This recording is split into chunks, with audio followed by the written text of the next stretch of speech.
After years of development, BioWare's Anthem has finally made its way to market, but the initial reaction has been somewhat mixed. With its promise of a large, explorable world, Anthem marks BioWare's first original title in years and its third effort built using the Frostbite engine. There's a lot of promise here, it's a beautiful looking game, but there's a lot of issues, and that's what we're here to talk about today. And to do that, I am joined by my friend and colleague, Richard Ledbetter. Hey there, John. How's it going? Not too bad. I think I've been playing a lot of Anthem this week. We are playing the Xbox version, thanks to EA Access, both on Xbox One X and Xbox One S, and it has been quite a roller coaster. Yeah, definitely. So, if we kind of travel back in time to the 2 demo weekends, where we had a chance to go hands-on with the game, there were problems with the Xbox build. Specifically, performance wasn't that great, and it was actually performing lower than the PlayStation 4 builds of the game, including the base PS4. So we had the kind of bizarre situation where the Xbox One X was outperformed by the base PS4. And then the early access came along earlier in the week, which you took a look at, and then we had the day one patch which dropped today. So we've actually got 3 different windows of looking at Anthem on the Xbox platforms here, and it's kind of, well, the results are sort of strange, right? Yeah, so there's some bizarre findings here for sure, but I think the first thing I want to say is that, after spending time playing the game, it looks great. Now, it's true, it doesn't really stack up to that original E3 2017 demo, which is something I think we'll explore further in a different video, but it's still a nice looking game. I really like the animation work, and there's like a sense of weight and connection to the terrain when your character slams down on the terrain, and the way you sort of interact with the different slopes and environments. That feels good as well, not to mention all the special effects, which is something that Frostbite is very capable of. Lots of big explosions and sparks and effects and smoke, and then of course the materials as well. Everything's physically based, it all looks great, it's a beautiful looking game, but I did notice some oddities while playing, and I think I've played a little more than you, so I've spotted things like, did you notice the terrain system, for instance? Like, within close proximity to the player, it is more detailed, and that's pretty normal, right? You sort of increase complexity as it gets near the player, but in this case you actually see the terrain sort of warp or morph in real time as you walk. So it actually makes it look like the entire ground is living and breathing in a weird way. It's very strange, and that's in addition to like LOD popping. Right, okay, that's kind of strange, isn't it? And this is on the X as well as the S. Yeah, both consoles do this, and it's pretty noticeable if you look closely. And then also things like, I noticed a glitch like this here, like these drill things that come up and spew out enemies. I was jumping up in the air and doing a melee attack down on him, and if you just keep hammering the melee button, he just sort of keeps doing the animation rapidly and you kill it quickly. And I was able to do this a few times, and I don't think that is what you're supposed to be able to do since the melee has a cooldown. Mm-hmm. So that was weird. Yeah, there's a lot of little glitches and bugs in this game, which we saw in the demo period, and then there's kind of like the deeper underlying issues, which I guess we'll talk about as well. But I've got to agree with you. I think overall, the game doesn't look much like its initial E3 reveal, which was kind of like, we were thinking we were looking at a kind of next gen, exactly, or sort of an evolution of the Frostbite engine, but it's not. It's definitely a game of this era. It just happens to be an extremely good looking one, but it kind of makes sense when you look at how good Battlefield 5 looks on the consoles running at 60 frames per second. The notion that Anthem can look this good running at 30 with double the per frame rendering time isn't completely outrageous, but I think there's a combination here of good technology and fantastic artwork. By and large, this world, it just looks pretty amazing. Yeah, and I think, the thing to think about here is the challenge in terms of building the type of game they've created here. I mean, the idea is that you can take off at any point and just start flying around the world. So you can burst up into the air, go anywhere, and so it's horizontal and vertical, this world. So they needed to be able to handle that and deal with players like moving all around this world at a very high speed. That's not easy, especially with this sort of high level of detail they have going on. So I guess let's talk about some of these comparisons then with the different versions. So first of all, there's the resolution, and this is sort of a simple thing to discuss here. We found in the demo, after doing all the pixel counts and everything, that Xbox One X was native 4K, and Xbox One S was coming in at 900p, and that seemed pretty cut and dry in the end, especially once you basically turn off motion blur, it becomes a lot easier to count pixels. But that highlights two things. First of all, there's the motion blur thing itself, which introduces sort of a checkerboard rendering-like artifact that we've noticed a lot in Frostbite titles. It is absolutely that same checkerboard pattern, and it's on every version, but it only appears when using the motion blur, so I feel like it's some sort of performance optimization, possibly using reprojection of the different pixels in the motion blur samples there to sort of improve performance of that effect. That's interesting, because I think the thing that kind of gives it away is the fact that you see it in the PC versions of Frostbite games. Exactly. So we've seen it in Battlefield 1 and here, which kind of, usually this is a sort of dead giveaway of checkerboarding, but we can no longer say it is, because we're seeing it on PC and on Xbox One X, where the developer has explicitly said it's running at native 4K. And yeah, if you turn off the motion blur, which is possible in the console version, you can see pretty clearly that there are some TAA artifacts, like blur from that, but you don't get the checkerboard artifacts at all. Right. So I think it's pretty cut and dry in that sense. But then there's another thing on the S, and this is interesting. There was a point in the game, and I'll talk about this weird bug later, where the performance on S kind of got strange for me. And when this happened, the performance dropped enough that it was causing the image quality to also drop. And in this scene, throughout this entire section, the resolution was counting at 720p instead of 900p. And normally Xbox One S is always 900p in all the shots that we've looked at, but except here. And this was during sort of a bug, so it's hard to say for sure what's going on, but at the same time, it does suggest that when performance is squeezed enough, there's potential for dynamic resolution to kick in. And this could also exist on the X, and maybe it should have been something they used a little more often, to be honest. But so yeah, there does seem to be some sort of a dynamic resolution in play, potentially, in that we did get 720p counts, but only when the game was not operating as it should. Okay, so when the game itself is running under stress, when it's dropping frames, it's still 900p on the base unit. Yeah, exactly. When it's running normally. Okay. So, and this is when I say normally, there's a reason I say that, because I had a lot of weird performance issues with this game during testing, the kind of thing you don't expect. And performance, I think, is a huge part of the discussion here. So, as a reminder then, VIP performance, right? I think you did a couple videos on that one. Yeah, definitely. So basically what we were looking at there was a capped 30 frames per second with VSync engaged. And the upshot of that was that things could look pretty wobbly. You'd see even the X dropping to pretty low, I think the lowest I saw was about 23 frames per second when, really all hell was kicking off.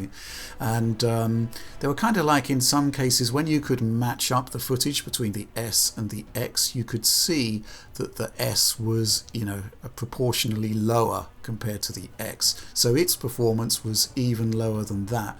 And it wasn't really pretty, because even basic traversal through the overworld could see a drop from 30 frames per second, and you'd think that environments like that would have a set render budget. They would basically be made to work at a good frame rate, but if there's problems even in basic traversal, then I had some fears on that. There were two Anthem weekend demos, both of them had the same issues.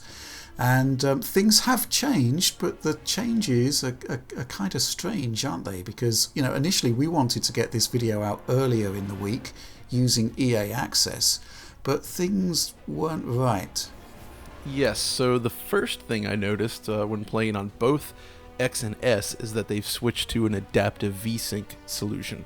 So that means you get screen tearing along the top portion of the screen, usually about the top quarter of the screen, I'd say, whenever the frame rate dips below 30 frames per second. And, first impressions are actually strong. Like the introduction sequence, especially on X, was actually quite stable.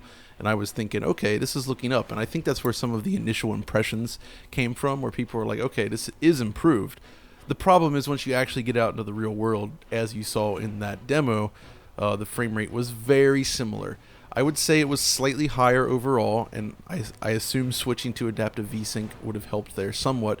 But most of the time, as you can see here, the performance on the X is just, it's mostly under 30 frames per second, but only just. I'm talking like 28, 29 FPS a lot, but you get the screen tearing now. So it still didn't feel fluid to me, and I was fairly disappointed with this, to be honest. Like everything from the normal combat to exploration to being in the fort, it was all unstable.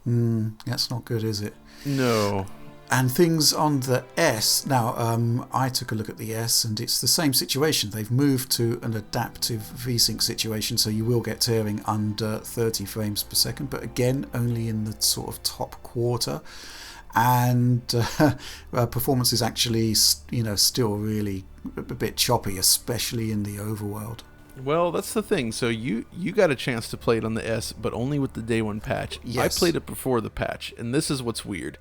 On S, when I first loaded it up, the frame rate was now somewhat unlocked, which meant it didn't often hold at 30, it would go a little above 30, which meant that not only did you get added judder, but you also got non-stop tearing. So essentially, that whole introduction that played so smoothly on the Xbox One X was now kind of a juddery, tearing mess on S, and I was kind of shocked at how bad it was. It didn't seem like the kind of decision you would have expected them to make. And sure enough, with the day one patch installed, that situation has been shored up, and the frame rate does appear to be capped at 30 frames per second once again. So that's good. It is good, but not good when you actually see it's not, how it's performing. So before we jump into our split screen comparison, the match that the mission that Rich and I played together, I gotta talk about the weird performance bugs. So I had my Xbox One S, I turned it on, I let the game patch, the game was not open, I started the game with the day one patch, everything's there, I go into it, and immediately I noticed, this. It was a little bit choppy, to say the least, actually a lot choppy. Yeah. In fact, so vertical sync was now mostly forced. I could still get a tear occasionally, but it seemed like it was using VSync. And now the frame rate was basically ranging between 10 and 20 frames per second, and usually in the 10 to 15 range. It was unbelievably choppy, and this is where I got the 720p counts from. When it was running like this, the resolution seemed to drop, the motion blur effect just sort of broke apart, it was all pixelating, it seemed like the whole game was just gonna dissolve, the sound was skipping.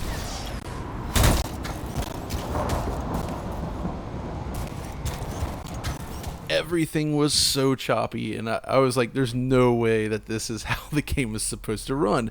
And I had just booted up the system and installed the patch, and this was the first thing I got. Imagine if that happened to a new user. That's not a good thing, because it was unplayable, honestly. I mean, you can see what this looks like here. It's not smooth at all. But I did reboot it, and sure enough, after the reboot, it did solve that. The full adaptive VSync was back.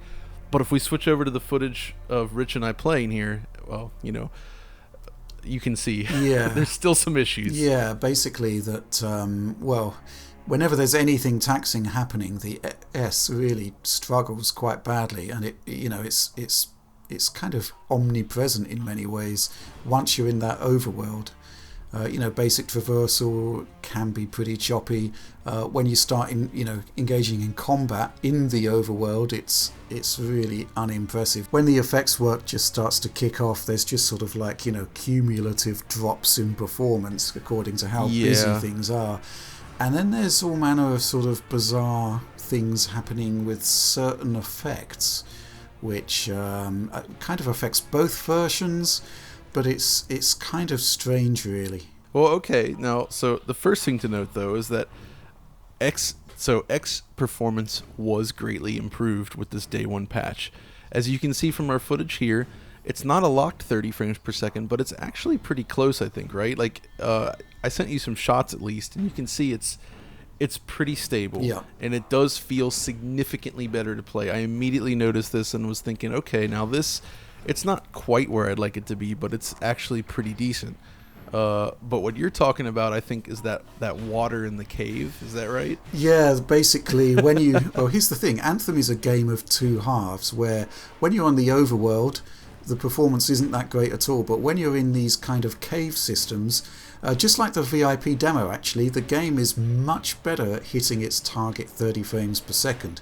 And on the S, where the overworld really is not great at all, it's like a night and day difference. It's like, wow, this is how the game should actually be.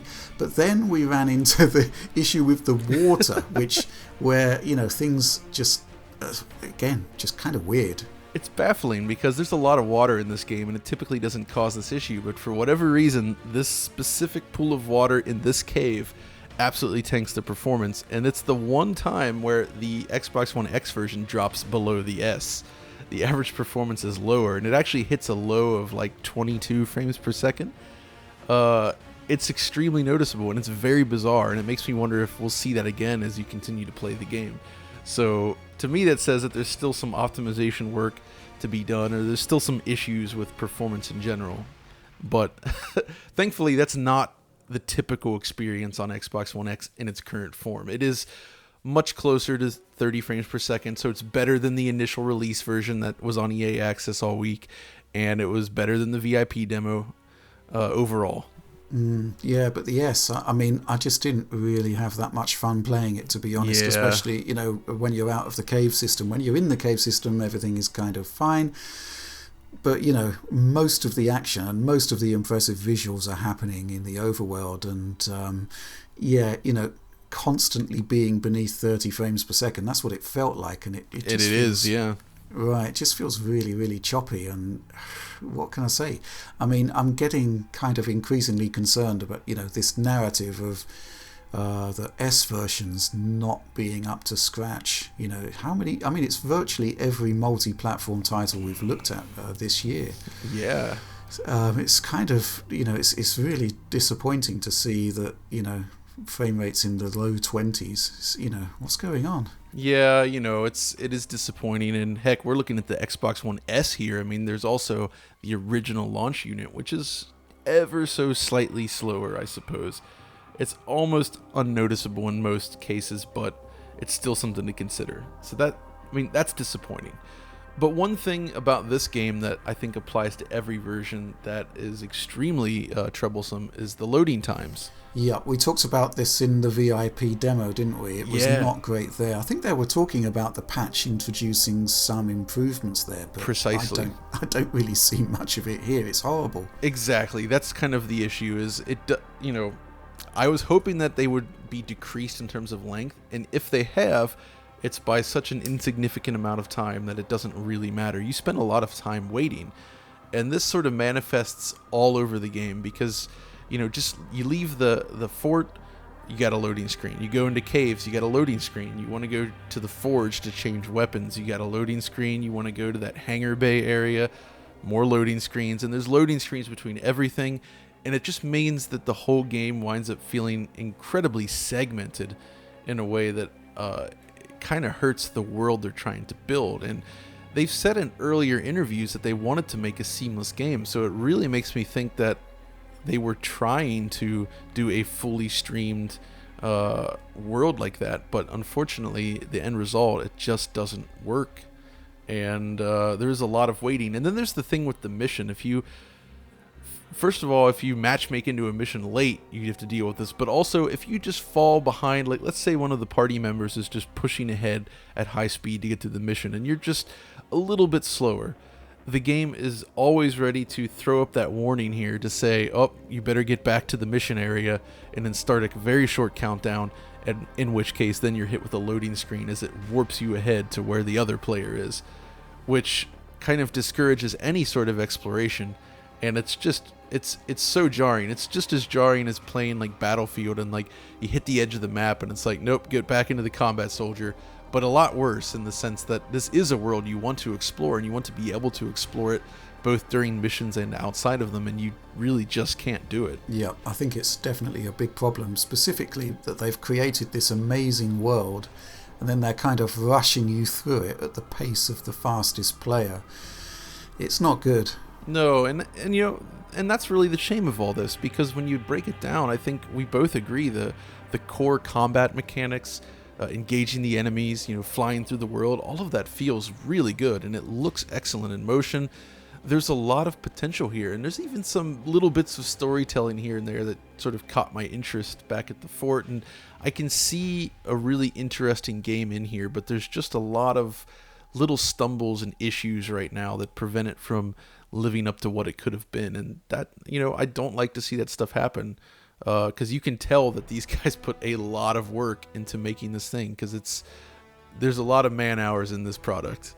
Yeah, definitely. I mean, it is the loading that kills it for me at the moment. Even that launch bay area where you jump to that after a mission, it takes ages to load, and it's literally like one room. I just don't get it. And again, the whole immersion thing, it's not just when you're warping ahead, when you are warped ahead rather, to the fastest player. It's simply the fact that, just like the VIP demo, going into a cave instigates loading, and it just kills the immersion, it just kills the flow of the game. It's really disappointing. Absolutely, and that's kind of the state of it right now. I mean, this is just the Xbox version we're talking about. I mean, in the next week or so, as we get access to them, because as of recording this, we have not played the game on PlayStation 4 in its final form. It's not available yet, but we will definitely play it, and we will find out. And of course, obviously on PC as well. I'm very curious to see if the PC version can help alleviate some of the loading issues, but talking to people playing it, perhaps it doesn't help that much. Definitely a game you'd want to play on an SSD for sure. I could see EA selling a deluxe version that comes with an SSD just in case. With the game pre-installed, ready to rock on there. It's like, okay. Wow. There we go. But one last thing I just wanted to mention real quick with the day one patch then is that HDR no longer works. Basically, normally the game would boot up in HDR if you had HDR selected in your Xbox dashboard, and that is not the case with the day one patch installed. So yeah, it's another issue to think about. But I think that kind of wraps up this conversation for the moment, so thanks for joining me, Rich. No problem at all. And if you did find this video useful, enjoyable, or fun, be sure to like and subscribe, hit the notification bell up there, and follow us over on Twitter. And until next time, this is John and Rich signing off.